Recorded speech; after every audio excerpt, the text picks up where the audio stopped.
Hello बच्चों, let's read the question and the question say the nucleus of TH239 is unstable against alpha decay with a half-life of 7.6 into 10 raised to 3 years. Write down the equation of the decay and estimate the kinetic energy of the emitted alpha particle from the following data. ये हमारे पास data given है. So basically इस question को solve करने के लिए जो की कॉन्सेप्ट होगा वो अगर देखें तो हम लोग को कैनेटिक एनर्जी निकालनी है. तो कैनेटिक एनर्जी में सबसे पहले तो हम लोग एनर्जी जो रिलीज हो रही है वो निकाल लेंगे और उसके बाद से हम लोग कंजर्वेशन ऑफ मोमेंटम से दोनों के कैनेटिक एनर्जी में रेशियो निकालने के बाद उनका अलग अलग कैनेटिक एनर्जी निकाल के अल्फा पार्टिकल की हम कैनेटिक एनर्जी बता देंगे. तो ये हम लोग के क्वेश्चन सॉल्व करने का अप्रोच होगा. तो अगर तो देखें इस क्वेश्चन को सॉल्व करने का जो की कॉन्सेप्ट यूज होगा, की concepts to solve this question है. अगर इसमें पहला पॉइंट देखें तो जो हम लोग का डीके का इक्वेशन होगा वो TH90 230 और ये अल्फा डीके हो रहा है. तो अल्फा डीके में 4 हीलियम एटम निकल जाता है. तो ये क्या हो जाएगा 225 RA और 88 प्लस क्या कहते हैं 4He2 और प्लस Q. अब Q इज द एनर्जी, मतलब Q जो है वो एनर्जी ये ठीक ये 226 होगा 226 और जो Q है वो एनर्जी रिलीज है. वेयर Q एनर्जी जो एनर्जी इज इक्वल टू जो होगा वो होगा mass of TH minus mass of RA minus mass of He into c square से दिया जाएगा. ठीक. अब अगर दूसरा पॉइंट देखें इस क्वेश्चन को सॉल्व करने के लिए, अगर देखें अगर टी एच रेस्ट पे होगा तो जो मोमेंटम होगा पी इजकल टू जो मोमेंटम पी इजकल टू होता है एम इंटू वी होता है. ये हम लोग ये जानते हैं. और जो तीसरा पॉइंट देखें तो वो कि kinetic energy is equal to half M V square हो जाएगा. ठीक. अब इन्हीं तीनों पॉइंट पे ये क्वेश्चन सॉल्व हो जाएगा. तो चलिए इस क्वेश्चन को अब सॉल्व करते हैं.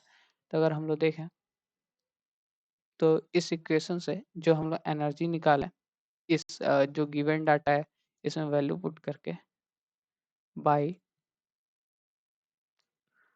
Putting the values of masses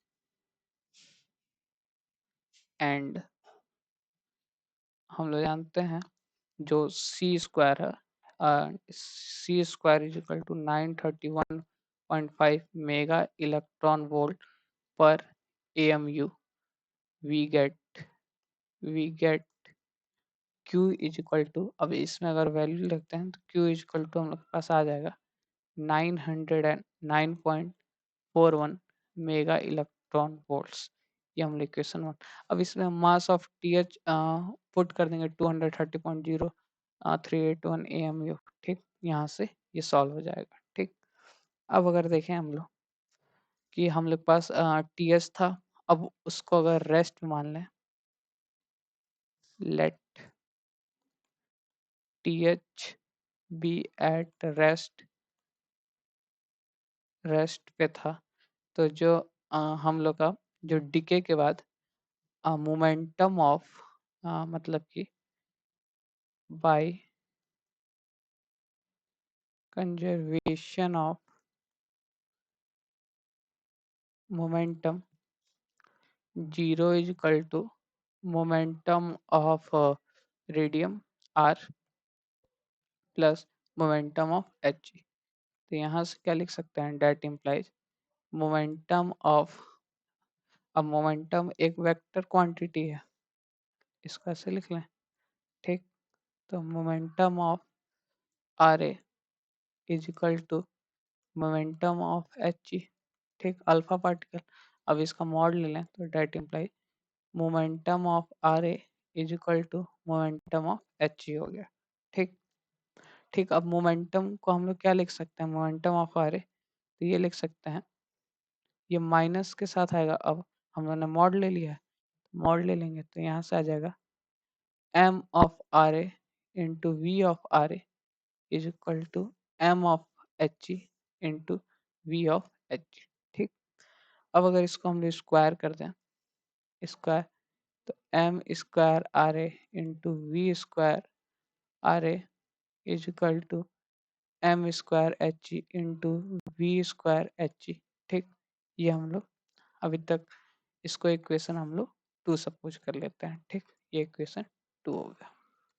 ठीक, अब अगर देखें तो अब हम लोग कैनेटिक एनर्जी का, अगर कैनेटिक एनर्जी ऑफ हीलियम या alpha particle upon kinetic energy of R A देखें तो ये क्या हो जाएगा, हाफ हाफ हाफ कैंसल हो जाएगा, M V square M of H E into V of H E का whole square upon M of R A into V of R A का होल स्क्वायर। ठीक, तो इसको हम लोग क्या लिख सकते हैं, अब हाफ हाफ कैंसल हो गया। अब अगर देखें तो ये सिंपली क्या हो जाएगा, यहाँ से अगर इक्वेशन इसको 2 सपोज इसको 3 कर लेते हैं तो 2 से देखें तो M of M R A V R A और एम ये। ठीक है, तब अगर देखें फ्रॉम इक्वेशन अगर हम लोग 3 देखें तो 3 का यूज करके अगर एम दोनों तरफ ऊपर नीचे मतलब मल्टीप्लाई करते हैं तो अगर बाय मल्टीप्लाइंग, ठीक, तो इसको अगर ऐसे मल्टीप्लाई और डिवाइड कर देते हैं तो मल्टीप्लाई और डिवाइड करते हैं तो that imply M square H E V square H E upon M R A square into V square R A into M of R A upon M of H E से multiply, तो ये cut जाएगा, ऐसे लिख सकते हैं from equation 3 दोनों equal है तो ये हो जाएगा फ्रॉम इक्वेशन 3। ठीक, तो यहाँ से काइनेटिक एनर्जी का जो रेशियो आ गया, काइनेटिक एनर्जी का K E of H E upon K E of R A, वो आ गया M of R A upon M of H E. ठीक, एम ऑफ आर ए ये हो जाएगा 226 अपॉन 4, ये अप्रॉक्स आ गया 56.55। ठीक, kinetic energy of H E upon kinetic energy of R A, ये हम लोग की इक्वेशन 4 हो गया। अब अगर देखें तो हम लोग के पास जो गिवन क्या है कि जो kinetic energy of H E, kinetic energy of H E plus kinetic energy of R A is equal to हम लोग के पास आया, टोटल जो एनर्जी रिलीज हो रही है वो 9.41 के इक्वल है, तो 9.41 मेगा इलेक्ट्रॉन वोल्ट्स के इक्वल है। ठीक, ये हम लोग का इक्वेशन 5 हो गया। ठीक, अब अगर देखें तो फ्रॉम इक्वेशन 4 एंड 5 हम लोग सॉल्व करें, from equation 4 and 5 we have, देखें तो काइनेटिक एनर्जी ऑफ